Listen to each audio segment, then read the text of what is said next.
Welcome back to the final part of our Weelee battle where we put two of South Africa's favorites against each other. This time we focus on dynamics and overall driving experience. I have the opportunity of driving a car that very few South Africans know. Toyota Fortuner. For those of you watching this, you'll say, wow, when did the Fortuner get to South Africa? I hope you appreciate my humor. Now I am in the Big Daddy, my favorite car, Ford Everest. So basically I want to see how it feels. I'm not going to compare it to anything just a bit. I'm going to compare it to the Fortuner when I get into the Fortuner. But here what I'm looking for is basically power. It's there. It picks up well. And how it, brakes are very good. Very sharp brakes. If you're talking about the creme de la creme of SUVs, you're talking about the Toyota Fortuner. There's no vehicle that is more popular than this. Universally liked, universally trusted, and universally accepted. Now, historically, I'm not a double cab fan, and I'm not an SUV fan of this caliber vehicle. I always look at a vehicle like this as if I was driving it every day. And I can tell you immediately, it's me, I'm not saying I'm right because many people will disagree with me. This is a vehicle that I would battle to drive every single day. I just find the whole dynamics of a vehicle like this challenging. The engine is not noisy, but you can feel you're driving a 4-cylinder engine that is slightly harsh. I wouldn't say this engine is going to win any design awards. However, longevity, fuel consumption, we know Toyota are there, and particularly on longevity. I find the brakes very adequate, but nothing more. They're not confidence inspiring. Handling, funny enough, very good. I'm pushing on hard right now. Cornering, for something this big, it corners quite well, eh? Like the shift of the weight of the vehicle is not shifting around. It's actually okay. We'll feel it now in the slalom.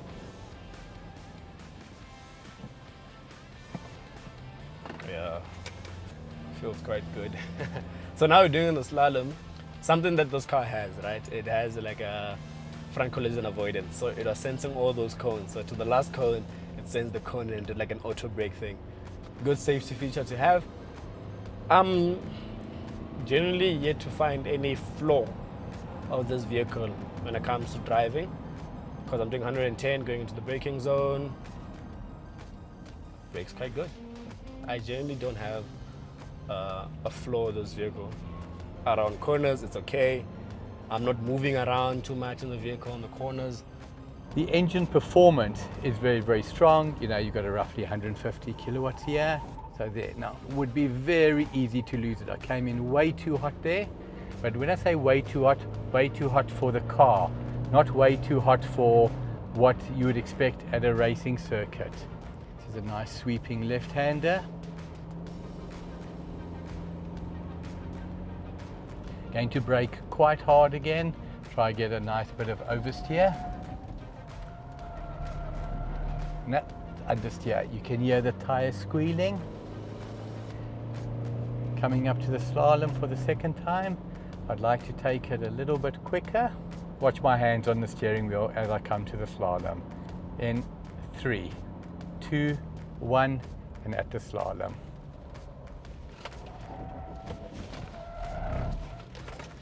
So the way the car handled through the slalom there surprised me, and not positively. Did it feel dangerous?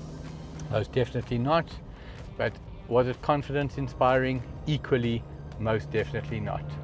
It's important to note that with this Fortuner, there have been many updates over the years, with later models addressing many of the earlier maladies Mike may have mentioned. One thing, steering wheel feel, it's just okay. It's not too light, it's not too heavy. For me, I think it's more than enough to get the job done, looking at the type of vehicle. The wheel is communicating well enough with the tires, so it doesn't feel disconnected, it feels as one.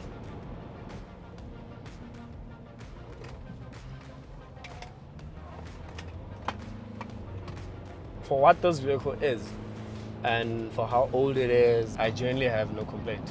I genuinely have no complaint for this vehicle. Like everything that I'm looking for in this vehicle, it's giving it to me.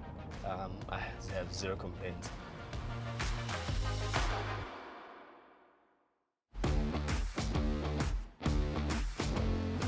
So now in the Fortuner, which I'm going to be comparing it to the Everest I just drove now, the power, Fortuner, it's there. Then the only thing that this car has, and I can feel it immediately to its disadvantage, is definitely with the brakes. There's a bit of brake shadow. It's not as efficient as I'd want it to brake. It doesn't brake as good as the Everest, but power is there, definitely. So I've just got out of the Fortuner and I would say mildly disappointed. So this car is going to either blow it away or equally disappoint me. Immediate feel around the track, not even comparing apples with apples. Everest in a different league. Steering wheel feels slightly lighter than the Everest. Yeah, slightly lighter than the Everest. Let's quickly see around the Slalom over here.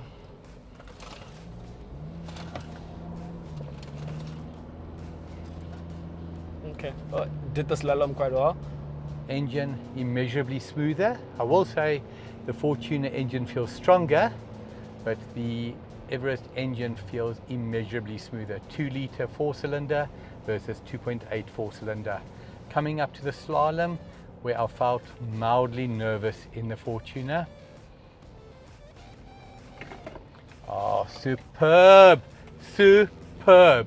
Not good, superb. Ford, for that alone, you win this test. Now, when I say you win this test, every day we drive our cars in real world situations. So now I'm pushing on quite hard, coming up a steep hill, doing 125, going to brake hard. When I braked hard in the Fortuner, I felt like there was nothing in reserve. A little bit of tire squeal, brakes were superb. This car is streets ahead. Only thing I'm picking up is the steering wheel does feel a bit lighter and a bit more wobblier compared to the Everest, but it's that small difference that if you're on track, you will feel it. On a day-to-day basis, the normal driving, I highly doubt you'll feel it unless you drive both vehicles back to back. But without driving both vehicles back to back, it's okay. Around corners now, it's okay. I'm not feeling too much of a body roll. It is there, but it's not too much. It's the livable body roll. It's not one that I could say, oh, I don't want this car at all.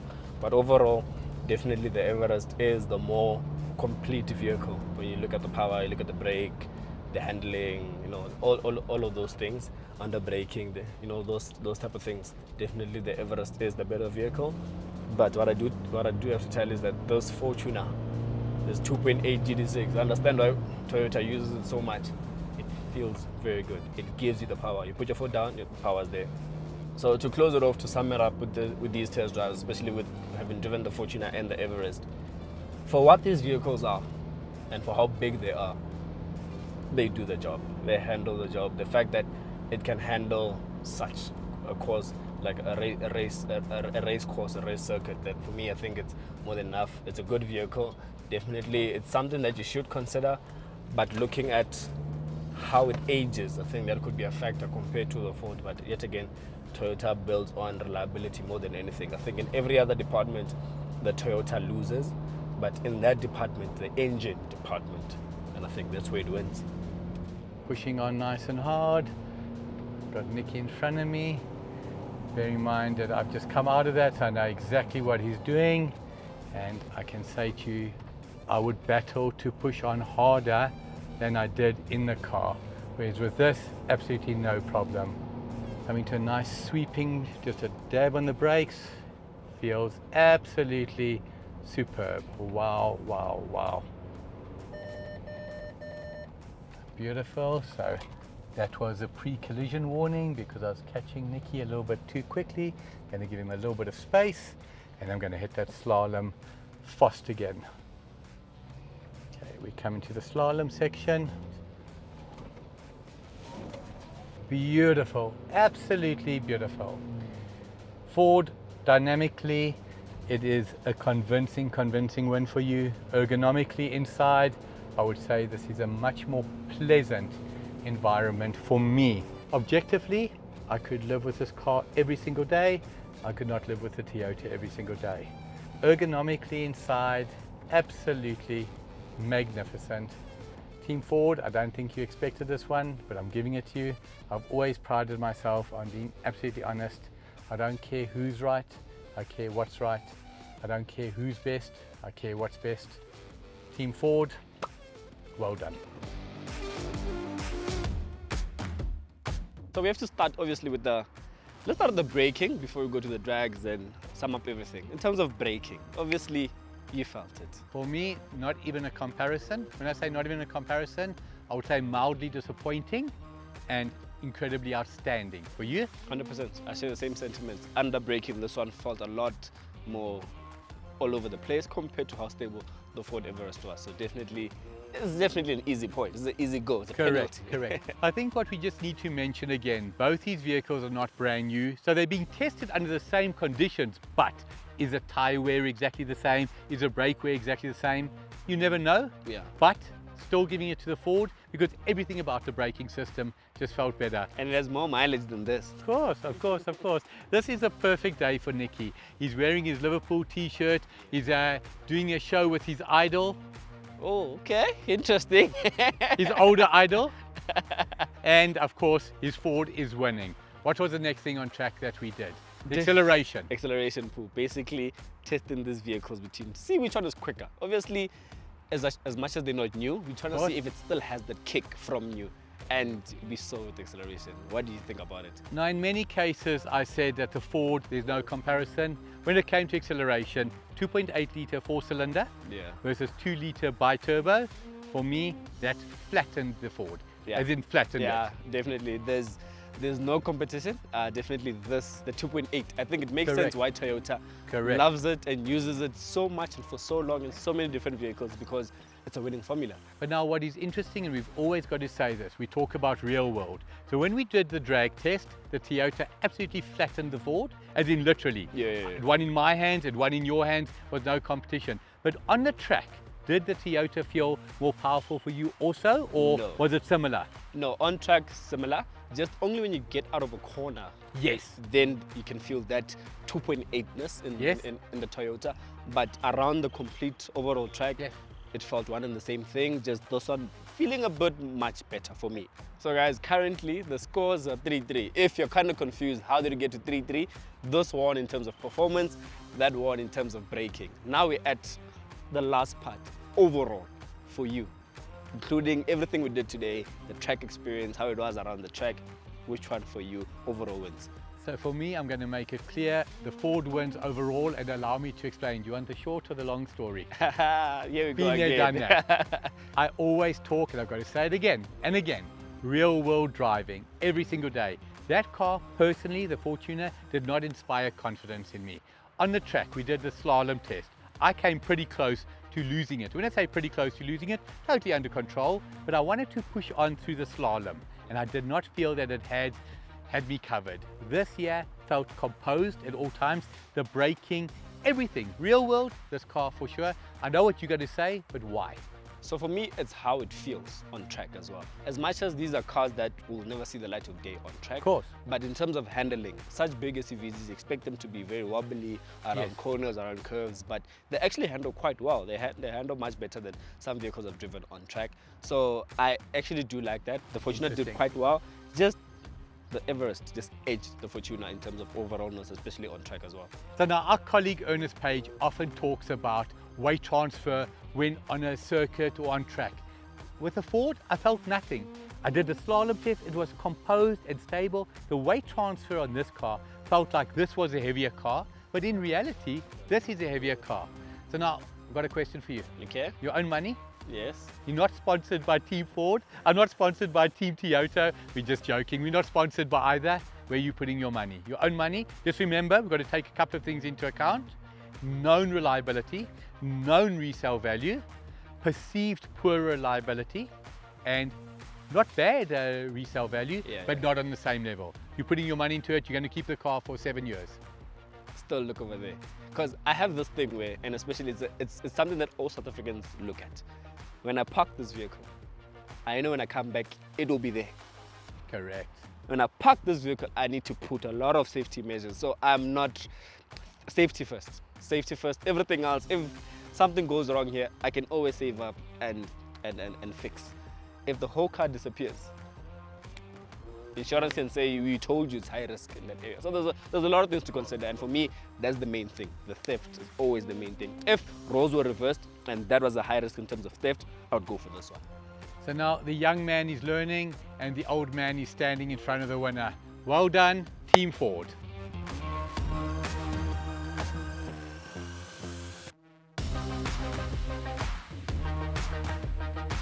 Comment below and tell us what you want to see compared in future shows, and be sure to stay tuned for more Weelee battles.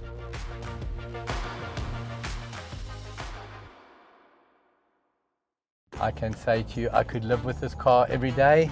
Personally, I could not. When I was on track with the Ford, sorry, apologies, everything I say is subjective. I'm allowed to take my hands off the steering wheel. I'm on a racetrack. There's nobody around me. Out in the sea.